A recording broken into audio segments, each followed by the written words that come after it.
ไปบ่โรงเรียนน่ะเฮ้ยมาเนี่ยน่ะโอ้ปู่ไปโรงเรียนว่าซั่นมื้ออื่นว่าซั่น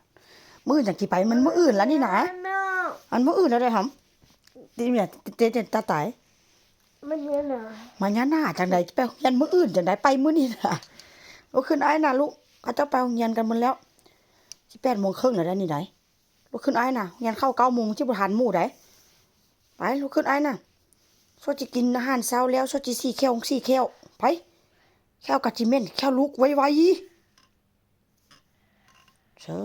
ยเอาแครอทมาฝากอยากให้เธอได้กินโอ้ยเนาะลุกหำลุกเดี๋ยวนี้ลุกไอ้นะปลูกปลูกคนเบาเหียนนี่ก็พี่ปานาอาพ่อแม่พี่น้องเอ้ยปลูกช่วยกันเด้อสิไปโรงเรียนบ่นั่นมันยังน่ะแม่ไปก่อนเด้อเด้อแม่มีนัดกับหมอได้มื้อนี้นะแม่มีนัดกับหมอได้มื้อนี้นะลุกขึ้นแม่ปลูกไปโรงเรียนมื้ออื่นแล้วก็สิไปว่าซั่นตายสงสิเป็นเจ้าเป็นนายแฮเอ้ยไปก่อนเด้อเด้อมาเลยตอดหัวเงึกๆแม่ไปแล้วไดให้ไปหาหมอไออโลนมาเลยโซโลมาเลยไปไม่งาอูโซโลโซโลลุกขึ้นเดี๋ยวนี้เลยหำมันน่าจังไดลุกขึ้นมันสวยแล้วลูกบ่ไปบ่โรงเรียนนี่น่ะ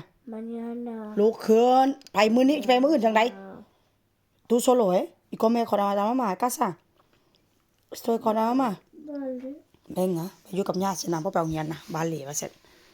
ลุกขึ้นได้นะ1 2 3ไวไวลุกไว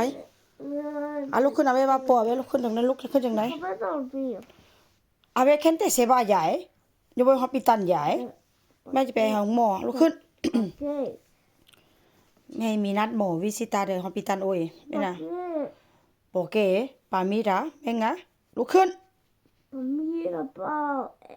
para tonterías. tonterías นั่นลุกขึ้นเดี๋ยวบ่เป็นเลยนั่นลุกขึ้นแม่ไปก่อนนะเด้อ hoy cuando está bien esta tarde tú conectas mañana vale No.